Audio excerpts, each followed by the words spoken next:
Untuk mengetahui pergerakan saham hari ini, kita bergabung dengan analis BNI Sekuritas William Siregar. Selamat pagi, Mas William. Selamat pagi, Mas. Oke, Mas William, ini IHSG tembus Ya. 6.100. Bagaimana pergerakannya di akhir pekan ini? Apakah memang potensi menguatnya cukup kuat atau masih ada potensi rawan aksi profit taking?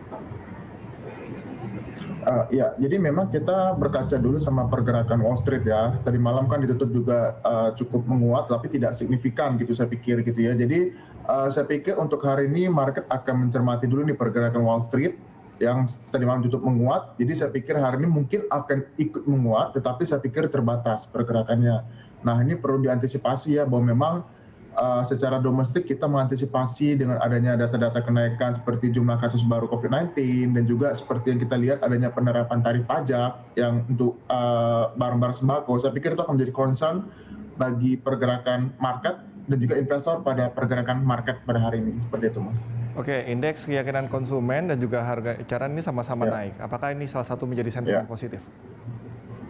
Saya pikir ini merupakan sentimen positif memang gitu ya, tetapi kita mengantisipasi bahwa ini hanya temporary. Kenapa? Karena kan di kuartal kedua kita kan melihat adanya festive season seperti Lebaran. Nah, jadi saya pikir inflasi sedikit menguat, indeks keyakinan menguat, tetapi kita perlu melihat nih kuartal 3 apakah akan sustain. Jadi saya pikir ini mungkin akan menarik dalam jangka pendek, tetapi dalam jangka menengah ke panjang kita perlu antisipasi bahwa memang IKK kita tidak akan relatif sustain di level di atas 100 seperti itu, Mas. Oke, untuk inflasi Amerika Serikat seberapa besar pengaruhnya terhadap IHSG? Saya pikir mungkin berpengaruh secara tidak signifikan ya. Kenapa? Karena kan itu inflasi terjadi di US gitu ya. Saya pikir itu juga sebagian besar disebabkan oleh adanya stimulus yang diberikan oleh pemerintah yang memang sebentar lagi saya pikir akan ada ditarik lagi ataupun dihentikan stimulus itu. Jadi, nah balik lagi di US, baik di US ataupun di Indonesia, itu inflasinya saya pikir itu perlu diantisipasi. Kenapa? Karena itu bersifat temporary. Apa yang kita lihat saat ini inflasi yang meningkat, belum tentu nanti kuartal berikutnya itu akan sustain menguat gitu. Jadi saya pikir akan ada gap, akan ada risiko di sini dan itu harus diantisipasi oleh investor juga seperti itu, Mas. Oke, ini terkait dengan pandemi. Ini kan PPKM akan diperluas ya ke seluruh provinsi. Ini apakah berpengaruh respon pasar terhadap kebijakan ini? Saya pikir tidak ya. Kenapa? Karena PPKM ini kan sudah berjalan hampir 6 bulan terakhir gitu ya. Dan itu juga sebenarnya sudah di-price in sepenuhnya oleh investor. Baik itu resiko COVID sendiri, penularan COVID maupun PPKM. Jadi sekarang market lebih cenderung melihat momentum katalis yang positif ke depan. Apa yang dikira-kira akan menunjang market akan lebih baik. Sementara untuk PPKM sendiri saya pikir investor tidak terlalu akan concern lagi ke arah kebijakan tersebut. Oke, termasuk kalau kita kerucutkan kembali peningkatan case di DKI ya, dan beberapa kota-kota besar. Ini bagaimana pasar meresponnya?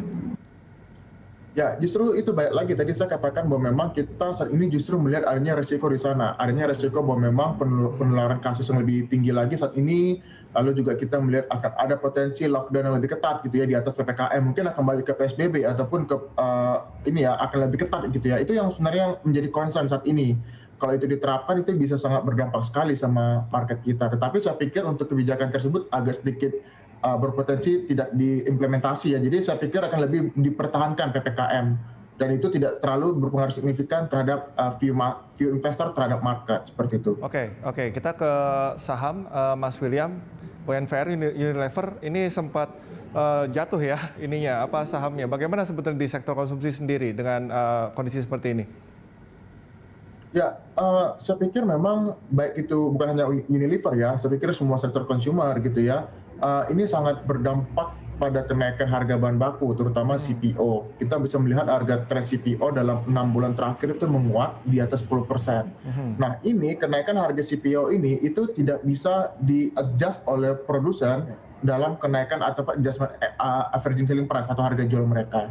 Kenapa? Karena memang konsumsi kita belum relatif stabil gitu. Jadi apa yang dilihat oleh market adalah bahwa memang ke depan atau dalam jangka menengah ke pendek ke menengah, sektor consumer termasuk Unilever itu akan mengalami margin erosion atau penurunan margin karena kenaikan harga bahan baku.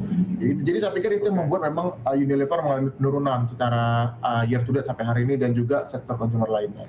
Oke, Mas William, terakhir untuk pekan depan apa rekomendasi saham?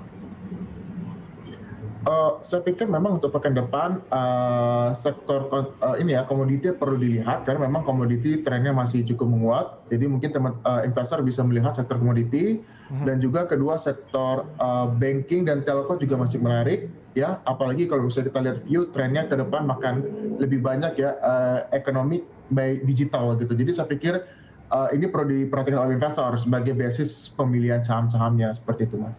Oke, baik. Terima kasih Mas William atas informasinya. Pemirsa, analis BNI Sekuritas William Siregar.